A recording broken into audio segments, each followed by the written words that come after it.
अथातः संप्रवक्ष्यामि दीपदानम हनुमतः। अर्थात ये क्या है, आज बहुत ही उत्तम विषय में या विषय के बारे में हम बात करेंगे और वो सिर्फ है हनुमत दीपदान विधि। अर्थात हनुमान जी को कैसा दीपदान करने से क्या फल प्राप्त होता है, हनुमान जी के आगे कैसा दीपदान करना चाहिए, और यह शास्त्रोक्त विधान है जो आज मैं आपको संपूर्ण प्रमाण के साथ बताऊंगा। हरिओम, जय सियाराम, जय हनुमान। कर्मकांड बाय आनंद पाठक में आप सभी का स्वागत करता हूं। अगर आपको यह विषय वीडियो पसंद आए, लाइक करें, शेयर करें। चैनल पर नए हो तो सब्सक्राइब करके घंटी का चिन्ह अवश्य दबाइएगा। अब यह एक ऐसा विषय है जिसमें मैं आपको कहूँगा कि अवश्य यह जब दीपदान आप करते हो तब लेटी हुई बात का दिया प्रज्वलित करना होगा। क्यों? क्योंकि इसमें जैसे एक बाती का दिया भी आप प्रज्वलित कर सकते हो, जैसे 11 बाती, मतलब मानिए कि एक मिट्टी का दिया आपने लिया और लेटी हुई जो बात होती है वह 11 होनी चाहिए, अर्थात 11 की संख्या में होनी चाहिए। वैसे ही आप 21 बाती वाला भी दिया प्रज्वलित कर सकते हो और 51 बाती वाला भी दिया प्रज्वलित कर सकते हो और अधिक से अधिक 108 लेटी हुई बात वाला दिया प्रज्वलित कर सकते हो।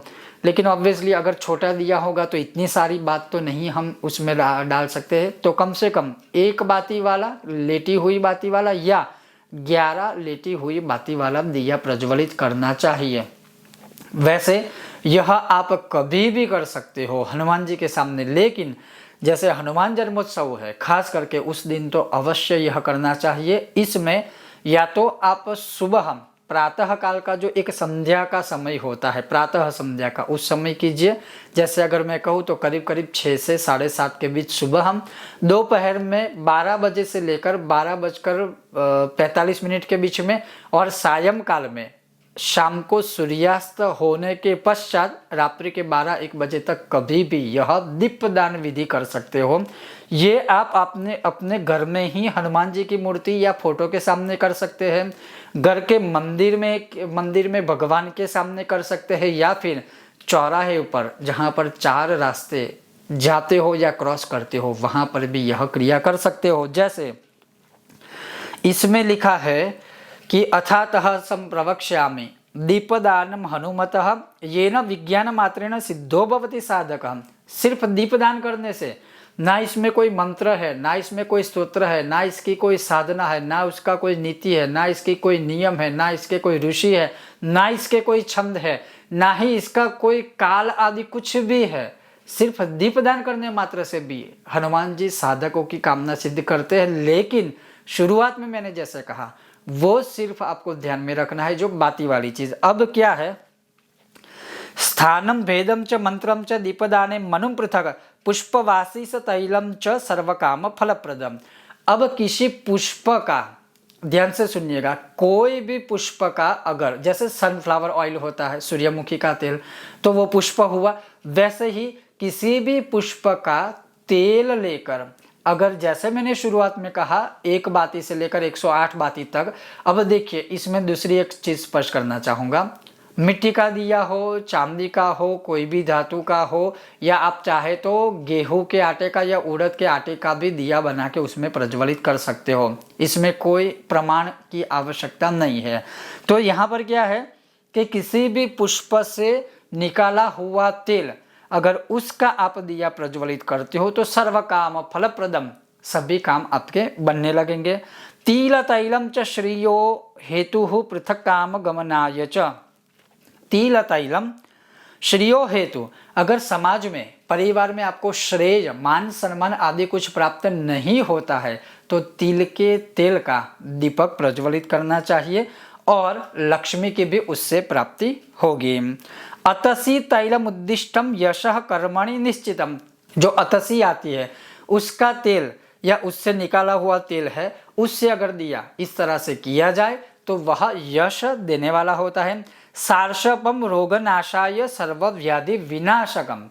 जैसे मैंने बहुत सारे अभी कुछ वीडियो बनाए और हर एक वीडियो में मैंने बोला है कि हनुमान जी के सामने सरसों के तेल का दीपक प्रज्वलित करें। क्यों? तो सार्षपम रोग नाशाय, सार्षपम रोगनाशाय, सरसों का तेल दीपक करने से, सरसों के तेल से दीपक करने से रोगों का नाश होता है। और सर्व व्याधि विनाशकम, सर्व आदि व्याधि उपाधि संकष्ट दूर होते हैं और शत्रुओं का भी नाश होता है। मारणे राजिका जातम तथा वैभीतकादिकम, मारण क्रिया में राजी का जात, अब वो खोजना भी संभव नहीं है। मतलब कुछ कुछ चीज़ें हैं जो मैं सिर्फ आपको ज्ञान हेतु बता रहा हूँ, लेकिन मिले तो ठीक है, नहीं मिले तो ठीक है, जो मिल पाए सिर्फ उससे ही यह दीपदान कीजिएगा। तो राजी का जात नामक जो पुष्प है उसका जो तेल होता है उससे मारण क्रिया होती है। उच्चाटेच करंजोत्थम, अब वो जो करंजी का तेल होता है वह अगर मिल जाए तो वो उच्चाटन के लिए होता है। उसके पश्चात जो बहुत ही सुंदर, बहुत ही अद्भुत, जैसे अलाभे सर्वतैलम च तिल तैलम अनुत्तमम। अब इसमें क्या है कि किसी भी प्रकार का लाभ जीवन में नहीं हो रहा है तो सभी तेल को मिश्रित करके उससे दिया प्रज्वलित करें। और यह प्रयोग तो शायद रेयरली होगा कि जो मिश्रित तेल करके दिया प्रज्वलित किया जाए तो उससे सभी लाभ प्राप्त होंगे। और फिर आगे सुदर्शन संहिता में लिखते हैं कि तिल का तेल उसमें सबसे उत्तम माना गया है, तो तिल के तेल से भी दिया प्रज्वलित करने से लाभ प्राप्त जीवन में होते हैं, जैसे धन आदि का। फिर बहुत ही सुंदर आगे लिखते हैं कि गोधूमं च तिलम्माशम मुग्धम वै तंडुलम क्रमात्, अगर जब दिया आप प्रज्वलित करते हो तो उस दिए के नीचे गेहूं रख सकते हैं, उस दिए के नीचे काले उड़द रख सकते हैं, उस दिए के नीचे सफ़ेद या काले तिल रख सकते हैं, उस दिए के नीचे अक्षत भी रख सकते हैं, मतलब चावल भी रख सकते हैं, और उसके ऊपर दिया रख सकते हैं। जैसे आपने नॉर्मली कोई भी दिया किया, जैसे मैंने शुरुआत में जो बातें वगैरह बताया वो दिया, तो उस दिए को गेहूं की ढेरी पे, चावल की ढेरी पे, काले उड़द की ढेरी पे या काले या सफ़ेद तिल की ढेरी पर भी रख सकते हैं। ऐसा करने से नित्यम दीपम उदाहरतम, और ऐसा करने से सर्व कामम इदम प्रोक्तम सर्वदा दीपदानने, ऐसा करने वाला जो नित्य इस प्रकार से दीपदान करता है उसके जो रुके हुए कार्य है वो धीरे धीरे धीरे हनुमान जी की कृपा से पूर्ण होने लगेंगे। और एक स्पष्टीकरण और करो, कितने गेहूं लेने हैं, कितने ग्राम लेने हैं, ये सामान्य ज्ञान है। जैसे आपके दिए की साइज हो उस प्रकार से नीचे वो ढेरी बनानी है। बाद में वो जो गेहूं या जो भी अन्न आपने लिया है वो किसी पवित्र जगह पर विसर्जित कर दीजिएगा। आगे लिखा है वश्ये तंडुल पिष्टम च मारणे माश पिष्टकम, अक्षत की पिष्ट अर्थात पेस्ट बनानी है। अक्षत को मिक्सचर में पूरा पीस कर उसका जो एक लिक्विड फॉर्म होता है उसके ऊपर अगर आप दिया रखते हो तो वशीकरण आदि के लिए या आकर्षण आदि के लिए, मैं इसमें प्रोत्साहन या बढ़ावा नहीं देने वाला हूँ, मतलब मैं नहीं देता हूँ इस कलयुग के अनुसार, लेकिन ज्ञान के लिए आपको बता रहा हूँ कि इस प्रकार से दिया प्रज्वलित करने से आकर्षण शक्ति और वशीकरण शक्ति में बढ़ोतरी हो सकती है, क्योंकि कोई गलत भी प्रयोग कर सकता है। तो ये ध्यान में रखिएगा।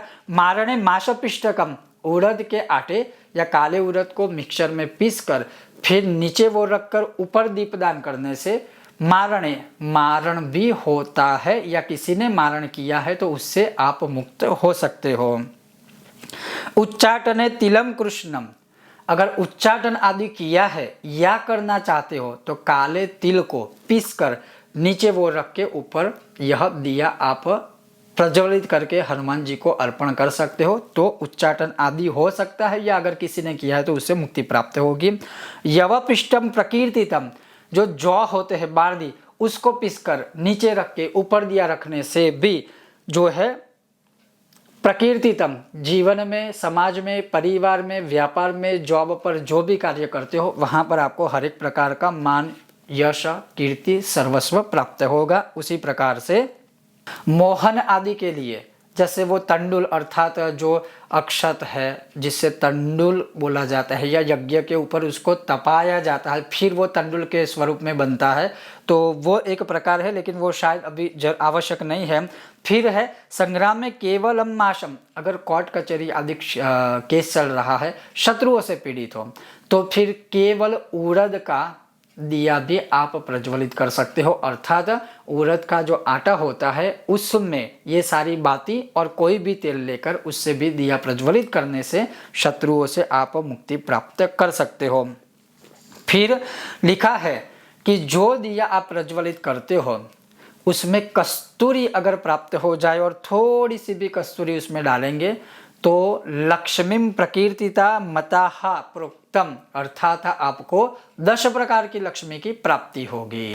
फिर लिखा है कि उसी दिए में जो दिया आप प्रज्वलित करते हो सामान्य रूप से, जैसे नीचे आपने कोई अन्न वगैरह नहीं रखा है, लेकिन जो शुरुआत में हनुमत दीपदान विधि के अनुसार मैंने बताया ना, 1 बाती 11 बाती या 108 तक जितनी भी बाती लगाते हो उसमें थोड़ा सा कर्पूर थोड़ा सा लविंग अगर आप उसमें डालते हो तो कन्यकावरणे राज्य वश्य सर्वम तथैव च, तो आकर्षण शक्ति बढ़ती है, सुंदरता बढ़ती है, और कोई अगर आपको पसंद नहीं करता या परेशान कर रहा है तो उससे भी आपको मुक्ति प्राप्त हो जाएगी। अलाभे सर्व वस्तुनम पंचधान्यम परम मतम अष्टमुष्टि भवेत किंचित किंचित पिष्टम तु पुष्पकलम। अर्थात अब यहाँ पर क्या लिखा है, जैसे जो मैंने धान्य आपको बताए, सारे धान्यों को मिश्रित करके उसके ऊपर आप एक दिया प्रज्वलित करें, सारे तेल को मिश्रित करके उसका आप दिया प्रज्वलित करें, तो जितने भी लाभ है सारे लाभ मिल सकते हैं। और जो पिष्टि मतलब मिश्रित करके एक लिक्विड फॉर्म जैसे थोड़ा पाउडर फॉर्म में भी आप रख सकते हो, पीस कर जिसे बनाना होता है उसे पिष्टि कहा जाता है।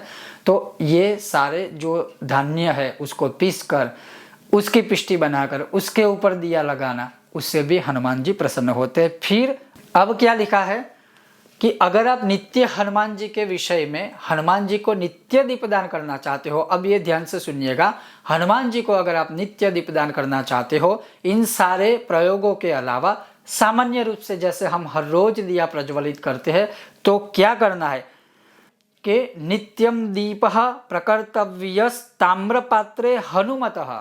अगर आप नित्य हनुमान जी को दिया प्रज्वलित करते हो तो वो तांबे के दिए में ही प्रज्वलित कीजिए। यहाँ मैं क्या बोल रहा हूँ, नित्य की बात है, जो प्रयोग बताए हैं उसमें यह विधान नहीं है। अगर आप नित्य हनुमान जी को दिया लगाते हो, हनुमान जी के नाम का दिया लगाते हो, तो अवश्य ये ध्यान रखिए कि ताम्र पात्र में ही दिया प्रज्वलित कीजिए, ताकि उससे हनुमान जी की अधिक पूर्ण कृपा प्राप्त हो सके।